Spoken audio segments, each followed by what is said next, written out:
નમસ્કાર. ગુજરાત રાજ્ય સરકારના 53,000 કરતાં વધારે આંગણવાડી કેન્દ્રોમાં કાર્યરત આંગણવાડી કાર્યકર અને તેડાગર બહેનો, સ્વાગત છે તમારું આજના આપ સૌ બહેનો માટે ઉનાળુ વેકેશનના સમાચાર સાથે આપણી આ ચેનલમાં, જેનું નામ છે ગુજરાતી જીકેની જમાવટ. તો હાલમાં ગુજરાતમાં જે રીતે કાળઝાળ ગરમીનો પ્રકોપ વધી રહ્યો છે અને તમામ જિલ્લાઓમાં લગભગ ગુજરાતના 40 ડિગ્રી કરતાં ઉપર તાપમાન વહી રહ્યું છે, ત્યારે દર વર્ષના ટ્રેન્ડની જેમ રાજ્ય સરકાર પણ આંગણવાડીના ભૂલકાઓ માટે ઉનાળા વેકેશનની અનિવાર્યતા અને સરકારની વિચારણા પર જે છે તે મહત્ત્વની બાબત પર ચર્ચાઓ થઈ રહી છે.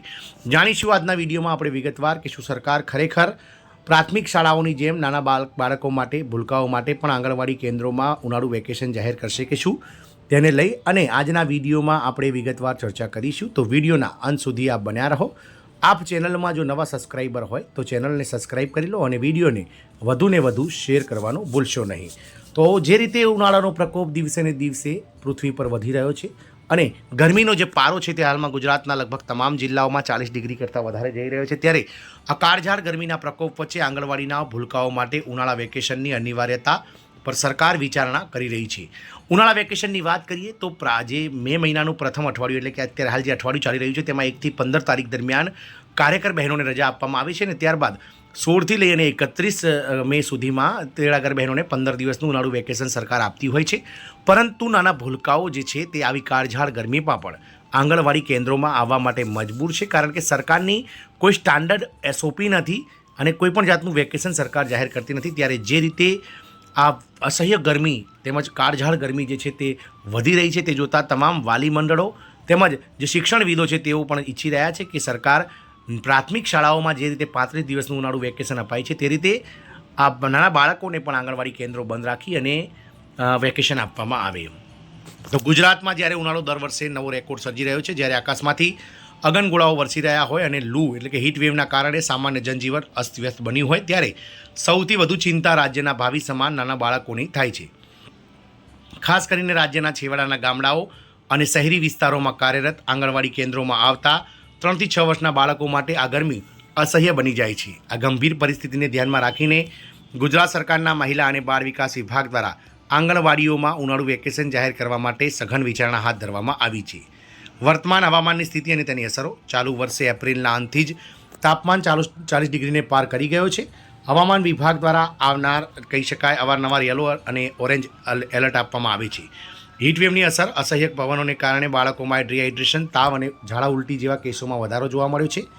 માળખાગત સુવિધાઓ. ઘણી આંગણવાડીઓમાં પતરાવાળા મકાનોમાં અથવા ભાડાના નાના રૂમોમાં ચાલે છે, જ્યાં વેન્ટિલેશનના અભાવે ગરમીનું પ્રમાણ અસહ્ય બની જાય છે.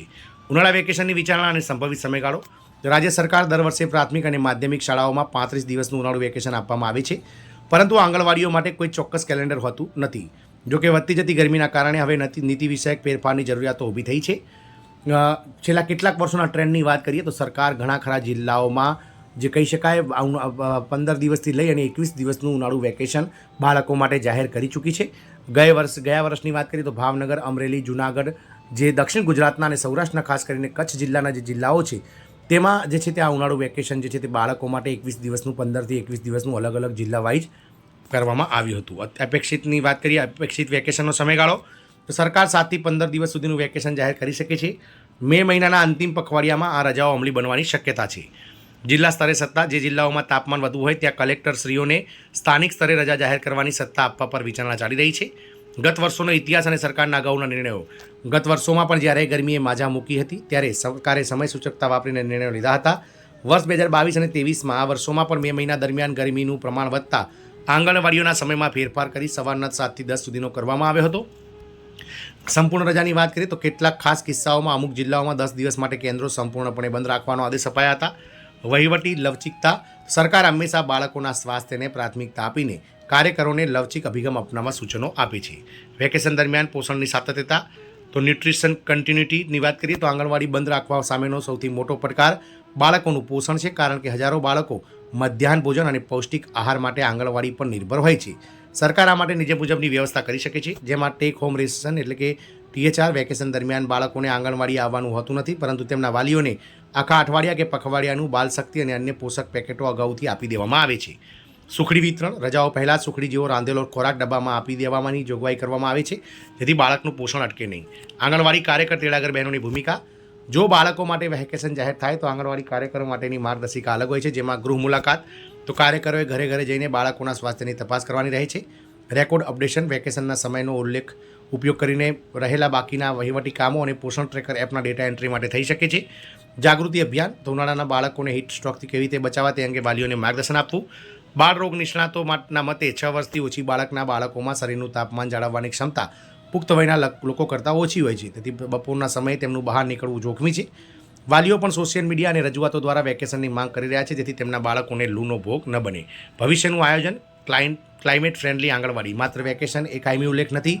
લાંબા ગાળે સરકારે આંગણવાડીઓના બાંધકામમાં ફેરફાર કરવા માટે પણ વિચારવું જોઈએ, જેમાં ગ્રીન બિલ્ડિંગ, તો આંગણવાડીઓની છત પર ઠંડક રહે તેવા મટીરિયલનો ઉપયોગ કરવો જોઈએ. વૃક્ષારોપણ, આંગણવાડી કેન્દ્રોની આસપાસ વૃક્ષો વાવવાની કુદરતી ઠંડક ઊભી કરવી જોઈએ. સોલર ફેન, તો વીજળી વગરની આંગણવાડીઓમાં સોલર પેનલ દ્વારા પંખાની સુવિધાઓ ઉપલબ્ધ કરવી જોઈએ. આમ આંગણવાડી કેન્દ્રોમાં વેકેશન આપવાનો નિર્ણય એ માત્ર વહીવટી નિર્ણય નથી, પરંતુ એક માનવીય અભિગમ છે. અસહ્ય ગરમીમાં કુમળા ફૂલ જેવા બાળકોને રક્ષણ આપવું એ રાજ્ય સરકારની પ્રાથમિકતા છે. ગત વર્ષોના અનુભવોના આધારે આ વર્ષે પણ સરકાર ટૂંક સમયમાં હકારાત્મક નિર્ણય જાહેર કરશે તેવી પૂરેપૂરી શક્યતા છે. આ નિર્ણયથી લાખો બાળકોને હીટવેવની જીવલેણ અસરોથી બચાવી શકાય છે. ગરમીના આ દિવસોમાં આપણા બાળકોને પુષ્કળ પાણી પીવડાવો, સુતરાઉ કપડાં પહેરાવો અને બપોરના સમયે ઘરથી બહાર જવાનું ટાળો. આમ આંગણવાડી કેન્દ્રોમાં પણ પ્રાથમિક અને માધ્યમિક શાળાઓની જેમ ગુજરાત રાજ્ય સરકાર ટૂંક સમયમાં વેકેશનની જે છે તે વ્યવસ્થા કરે તો નવાઈ નહીં. જય હિન્દ, અસ્તુ.